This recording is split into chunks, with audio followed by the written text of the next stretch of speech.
Yang kurang tuh kata Imam kita tadi, apa yang kurang? Orang yang sanggup mengorbankan harta dan dirinya dan nyawanya untuk agama, yang sanggup meninggalkan anak dan istrinya ikut milahnya Nabi Ibrahim alaihissalam, meninggalkan Hajar, meninggalkan Ismail di tempat yang tidak ada tanda kehidupan. Saya sering dikritik orang karena amalan saya khuruj setiap tahun tuh minimal 4 bulan saya berangkat, 8 bulan mencari nafkah, 4 bulan keliling. Belajar mencintai Allah melebihi segala-galanya. Itu misi kita 60 tahun, 70 tahun di dunia.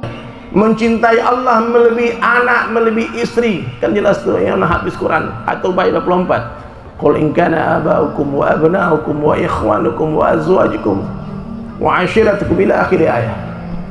8 perkara yang dicintai manusia. Ini berat, Pak, yang membuat kita melalaikan Allah dan Rasulnya dan perjuangan agama Allah. Maka mulai hari ini tolonglah siapkan diri kalian untuk berjuang untuk agama Allah. Gunakan waktu untuk agama. Kalau tidak, waktu pasti akan berlalu, tapi bukan untuk agama. Sibukkan dirimu dalam perkara agama. Kalau tidak, kalian pasti akan sibuk, tapi bukan dalam perkara agama. Gunakan hartamu untuk agama. Kalau tidak, hartamu pasti akan habis, tapi bukan untuk perkara agama. Dan matilah dalam urusan agama. Kalau tidak, kalian semua pasti akan mati, tapi bukan dalam urusan agama.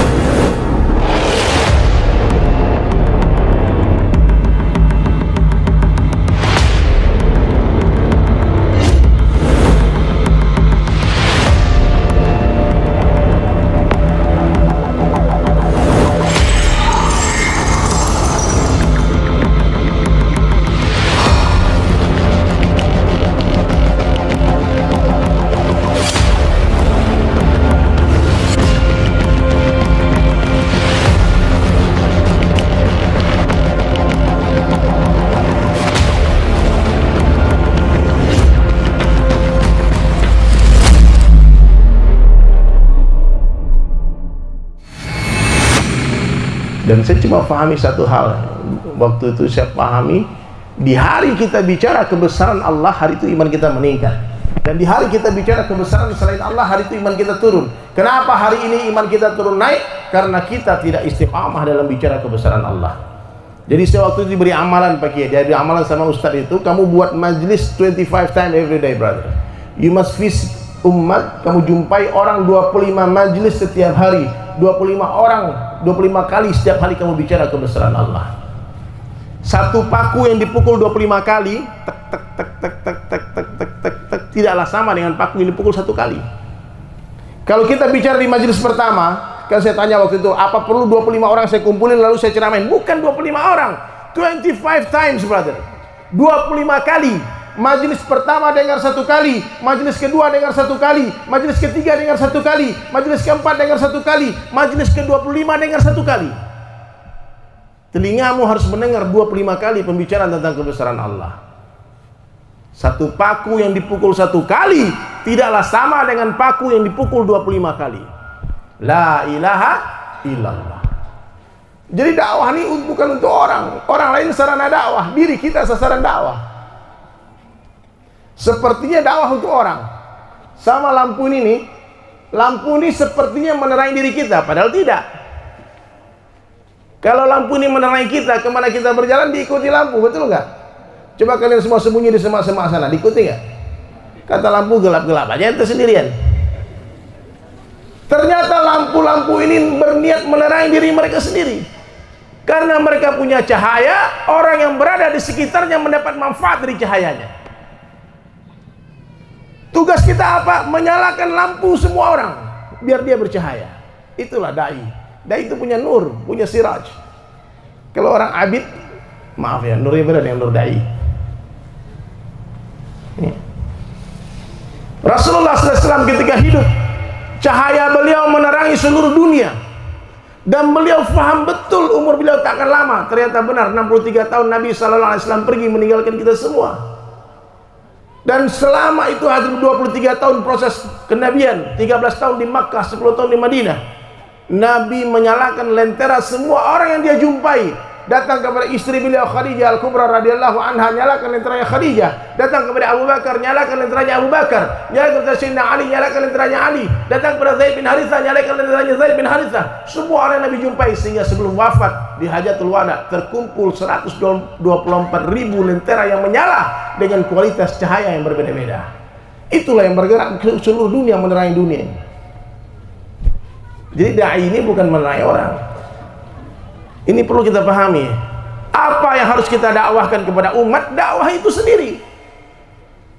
Bukan dakwahkan sholat, bukan dakwahkan zakat, bukan dakwahkan haji, bukan dakwahkan puasa, tapi dakwahkan dakwah itu sendiri. Ajak orang berdakwah. Dakwah adalah umul fardu. Dakwah adalah ilmu, ibu dari segala amalan. Kalau ibunya kita ambil, anaknya ikut. Coba induk ayam ambil maknya, anaknya ikut. Tapi kalau ambil anaknya, dikejar sama maknya. Paham gak? Dakwah adalah ibu dari segala kebaikan. Dakwah adalah umul fardu. Maka setiap ketemu orang yang saya ada di otak saya ini cuma satu saja. Bagaimana orang ini berpisah dengan saya, dia jadi dai dan daiyah. Dia ajak orang. Di balik satu biji mangga, kita tak pernah tahu tersimpan berjuta-juta mangga. Kita ajak satu orang masuk Islam, lalu kita mati. Tahu-tahu satu orang ini jadi dai, diajak 1000 orang masuk Islam. Pahala 1000 satu orang mengalir ke buku catatan amal kita. Yang 1000 orang ajak lagi 1000 orang, pergi ke Amerika ajak lagi 1000 orang. Kita tanam satu biji mangga, dia tumbuh, berbuah, dan buahnya tadi ditanam lagi, tumbuh lagi. Nah, itulah dakwahnya Rasulullah sallallahu alaihi wasallam. Hari ini kita salah paham. Yang kita dakwahkan zikir. Akhirnya mursyidnya meninggal, gelap lagi itu kampung. Hilang dai tidak ada. Jadi ada satu kampung nih ahlul maksiat. Ada satu orang dai di sana. Ada satu kampung ahli ibadah, tapi tak ada dainya, abid semua.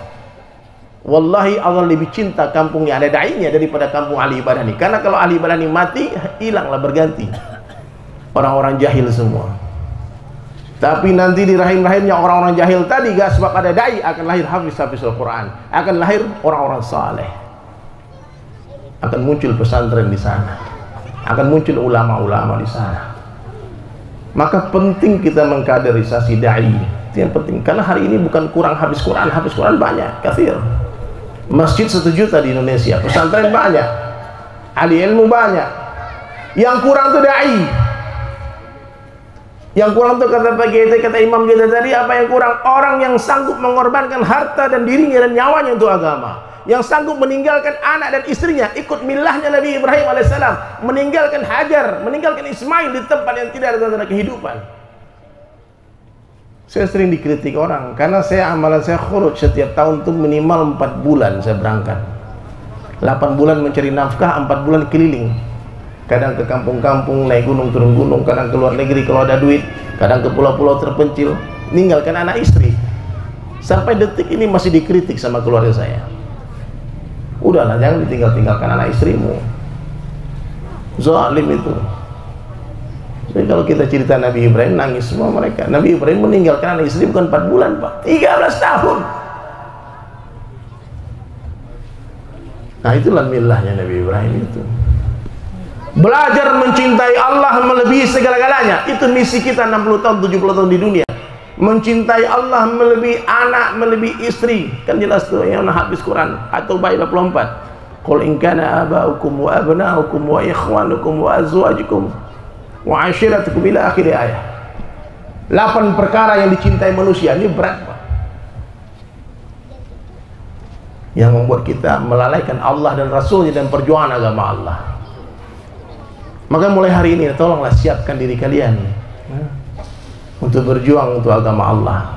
Gunakan waktu untuk agama. Kalau tidak, waktu pasti akan berlalu, tapi bukan untuk agama. Sibukkan dirimu dalam perkara agama. Kalau tidak, kalian pasti akan sibuk, tapi bukan dalam perkara agama. Gunakan hartamu untuk agama. Kalau tidak, hartamu pasti akan habis, tapi bukan untuk perkara agama. Dan matilah dalam urusan agama. Kalau tidak, kalian semua pasti akan mati, tapi bukan dalam urusan agama. Mati juga. Kereta api dinamakan sepur, kata guru saya Kiai Haji Maksum dari Bondowoso almarhum, yang datang di istimewa ulama pakai selang itu guru saya. Dia bilang apa? Kereta api dinamakan sepur. Di atas sepur ada kondektur. Daripada mati di atas kasur, lebih baik mati di medan tempur. Takbir. Berangkat ke Palestina, siap-siap mati syahid di sana. Tapi tak mudah. Kita cerita tadi kan, kawan saya mati-matian bertahun-tahun, saya pengen mati, nggak mati-mati. Kamu pikir gampang mati syahid? Siapkan diri menjadi syuhada, hidup mulia mati syahid.